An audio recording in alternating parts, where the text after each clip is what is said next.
vous retrouve, vous l'aurez compris, pour un nouveau mercredi avec Mathilde. Et aujourd'hui, Mathilde avait envie de nous parler d'un roman que tu as reçu à Mm. Noël. Un Hein, coup de cœur, un coup de cœur. parce que j'ai vraiment aimé. À savoir que c'est la suite d'un livre que Mathilde avait déjà lu à la bibliothèque de la Bâtie. Mm. Et puis c'est pour ça que le Père Noël a jugé utile de de le lui offrir à Noël. Mm. Mathilde, de quoi s'agit-il? C'est le roman de Leigh Bardugo, Six of Crow. C'est le tome 1, voilà. Là, Mm. on a la version poche, hein, un gros livre sinon. Mm. Donc Mathilde, on disait que c'était la suite, c'est ça, hein, je crois que c'est la... C'est pas totalement une suite, c'est une histoire à côté, mais ça reprend le même thème. Parce qu'il y a D'accord. toujours les mêmes... C'est dans l'univers de Oui, la saga Grisha, en fait, qui est en oui, 3 tomes. tout à Ok. fait. Alors, dans cet univers, Mathilde, est-ce que tu peux nous expliquer un peu ce qui s'y passe? Il y a les magiciens, les Grishas. Il y a plusieurs races de Grishas. Mhm. Et puis, et après, il y a les marchands, il y a les voleurs, il y a les scientifiques, tout le monde, quoi. D'accord. Et un scientifique, Boyul Bayur, Mhm. il a inventé une drogue, le Jurdaparem. En fait, les Grishas, ils la prennent et ça les rend addicts. Et en plus, ça les rend surpuissants, en fait. D'accord. Donc, ils peuvent se dépasser sur leur pouvoir. Mais s'ils n'ont pas plusieurs doses dans la même journée, ils meurent. Donc, on ne le dira jamais assez, la drogue, c'est pas bien. Tout à fait. Donc, c'est aussi un message qui passe aussi dans ce livre. Bien. D'accord. Et donc, dans ce tome, donc là, en fait, si je regarde en fait la couve de ce livre, Six of Crows, si hors la loi, une quête impossible. Donc on n'est pas sur des héros conventionnels, on n'est pas sur du héros, un guerrier, un gars bien sous tout rapport, c'est des hors la loi là, c'est ça? Oui, là, c'est le gang des Dregs. C'est les hors-la-loi. Ok. Donc, est-ce que tu peux nous expliquer, du coup, c'est hors la loi et cette quête impossible, en quoi ça consiste, s'il te plaît? Les 6 hors-la-loi, déjà, il faut leur donner un prénom parce que ils ont tous un prénom. Oui. Donc, Casebreaker, Mhm. le chef, Inej, Nina, Jesper, Waylan et Mathias. Ok. Donc, c'est tous des hors-la-loi. Et puis, en fait, pourquoi c'est une quête impossible? Parce qu'ils ont accepté la mission d'un marchand, sauver le scientifique Boyul Bayur du palais de glace imprenable D'accord. pour une drogue, le Jurdaparem. Donc, c'est carrément impossible parce que c'est le palais de glace. C'est Ok. dangereux. D'accord. Donc, on va être sur de l'aventure et de la magie, c'est ça? Oui. Bien. Euh, Ok. Est-ce que tu peux nous dire, du coup, toi, tu l'as terminé il n'y a pas très longtemps. Est-ce que tu peux nous dire ce que tu en as pensé? Parce que tu peux faire un peu le rapprochement entre Grisha et ça. Est-ce que tu as une préférence pour une saga ou l'autre? Non, j'aime bien le Grisha parce qu'on voit quand même beaucoup le côté magie parce qu'on parle des Grishas justement. Mhm. Mais par contre, dans ce côté-là, on parle juste en fait des 6 heures la loi qui vont devoir sauver Boyul Bayur du palais de glace pour éviter que les Grishas soient tous addicts à une drogue et meurent. Ok. Parce qu'il y a des petits soucis entre humains et Grishas. D'accord. Et dis-nous un peu ce que tu en as pensé. Parce que moi, je ne l'ai pas encore lu, du coup. J'ai lu ni Grisha, ni Six of Crows. C'est grave. C'est grave. Je sais, j'ai pas eu le temps. Dis-nous alors, qu'est-ce que tu en as Moi, j'ai pensé? trouvé cool à lire parce que c'est bien, c'est entraînant. C'est rythmé. Oui, parce qu'on ne te lâche pas. Mhm.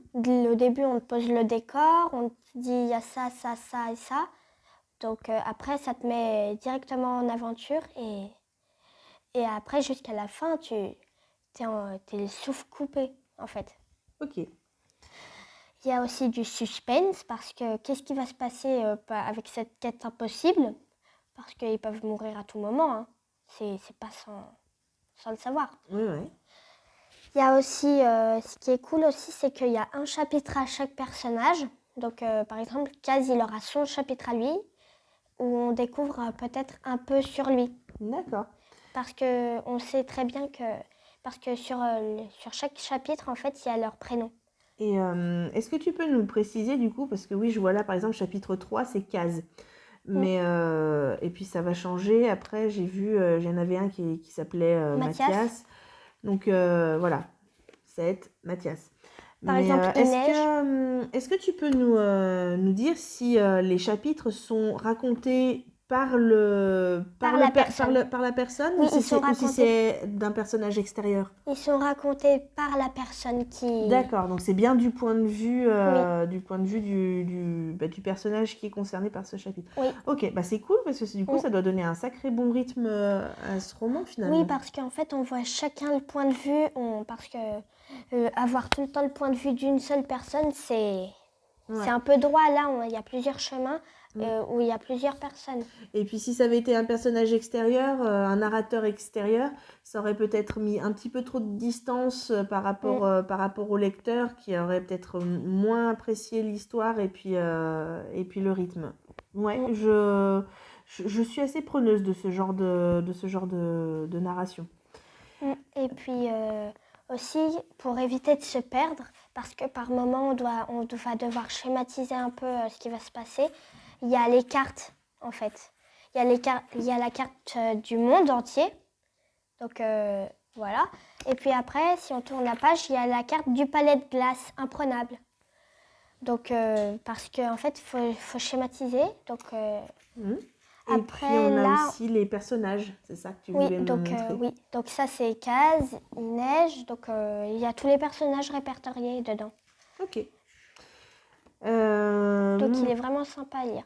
Moi, je vois qu'à l'arrière, sur la quatrième de couverture, ça nous dit que c'est un livre qui est conseillé à partir de 14 ans. Alors, je le dis souvent dans les vidéos qu'on fait ensemble, Mathilde, il ne faut pas la prendre en référence quand vous vous dites c'est bon, je peux acheter ça à mon enfant comme livre.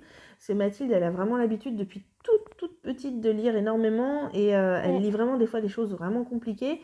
C'est une dévoreuse de livres en fait et je suis obligée de brider un peu de temps en assez régulièrement parce que je sais qu'il y a des choses, elle aurait le niveau, je veux dire, pour le lire au niveau vocabulaire, mais c'est le sujet qui me semble pas adapté à son âge.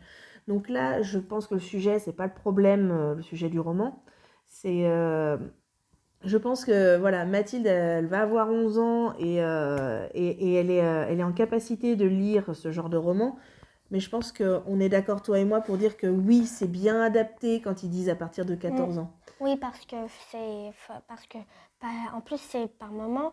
Dans une partie du livre, ça sera mis sur minutes parce que leur quête, elle est comptée quand même. Oui, donc il y a quand même, il y a quand même pas mal de choses qui rentrent en ligne de compte pour l'attribuer à une certaine tranche d'âge. Mais je pense que voilà, 14 ans, c'est bien adapté. Après, vraiment bon lecteur à partir de 12-13 ans. Ouais. Mais voilà, prenez pas Mathilde en exemple, c'est pas la référence pour tout le monde.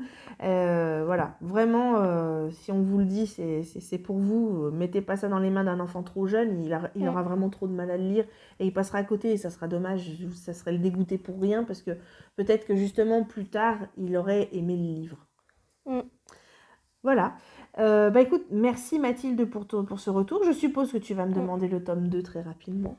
Tu as lu en moi, comme un livre ouvert. Voilà. Et puis bah, en attendant notre prochaine vidéo, bah, qu'est-ce qu'on peut vous conseiller? Lisez! À bientôt!